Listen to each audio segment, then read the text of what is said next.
Hello friends, আজ আবার চলে এলাম একটা ছোট্ট ব্লগ ভিডিও নিয়ে। ছাদের থেকেই শুরু করলাম, কারণ তখনও না বৃষ্টি পড়ছিল।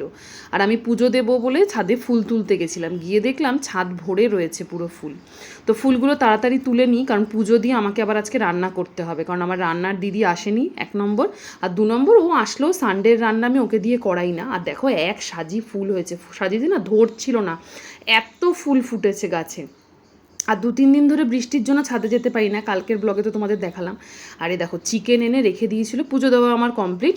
চিকেনটাতে পিঁপড়ে ধরে গেছে, দেখেছো? কখন সকালে এনে রেখে দিয়েছে, সে তো দিয়ে চলে গেছে। আর আমাদের বাড়িতে না যাই রাখি না কেন সবেতে পিঁপড়ে ধরে যায়, জানো। খালি লক্ষণ রেখা দিই, স্প্রে করি, তারপরেও পিঁপড়ে ধরে যায়। তো আমি আজকে চিকেনটা দিয়ে কিন্তু চিকেন কষা বানাবো। এর আগেও দেখিয়েছি তোমাদের, আজকে আবার বানাচ্ছি। পেঁয়াজটাকে একটু পেস্ট করে নেবো, কারণ ঝোল গ্রেভি অনেক রকমই খাই, আজকে ভাবলাম একটু কষা করি। আর টমেটোটাকেও পেস্ট করে নেবো। তবে আজকে মাংসটা কিন্তু আমি কড়াইয়ে কষিয়ে করব, কিন্তু আগে গ্যাস জ্বালাইনি, আমি মেখে নিয়ে করব। কেন জানি না, আমার মনে হয় এইভাবে মানে তাড়াতাড়ি হয়ে যায়, আর রান্নাটাও কিন্তু খুব টেস্টি হয়। জানি না, আমি ভুলও হতে পারি, তোমরা আমাকে কমেন্ট করে জানিও তোমরা এইভাবে মাংস রান্না করো কি না। আর সব রকম মশলাগুলো দিয়ে দিলাম, দেখো এক এক করে। হচ্ছে জিরের গুঁড়ো, ধনের গুঁড়ো, লঙ্কার গুঁড়ো, কাশ্মীরি লঙ্কার গুঁড়ো, হলুদ গুঁড়ো, পেঁয়াজের পেস্টটাও দিয়ে দিলাম, আদা রসুনের পেস্টও দিয়ে দিয়েছি, তেলও দিয়ে দিলাম। আর দিলাম গোটা লঙ্কা আমার জন্য, আর বেশ খানিকটা গরম মশলা থেতো করে দিলাম, কারণ এমনি সময় ফোড়নে দিই, কারণ যেহেতু এটা মেখে বসাচ্ছি সেই জন্য থেতো করে দিলাম।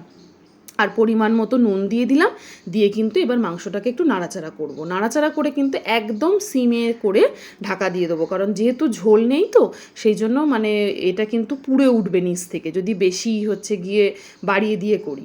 10 মিনিট পরে খুললাম, দেখো একটু জল বেরিয়েছে, কারণ পেঁয়াজ পড়েছে, মাংসটার থেকেও একটু জল বেরিয়েছে। আর আমি এই সময় কিন্তু একটু আবার নাড়াচাড়া করে দেবো, একটু নাড়াচাড়া করে আবার ঢাকা দিয়ে দেবো।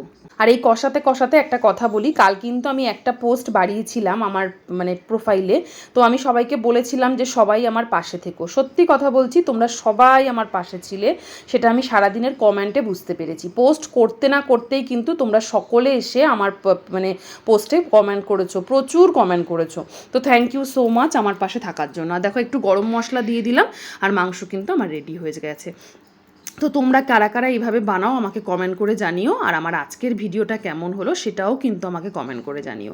আজ তাহলে আসি, দেখা হবে আবার একটা নতুন ভিডিওর সঙ্গে। আজকের মতো টাটা।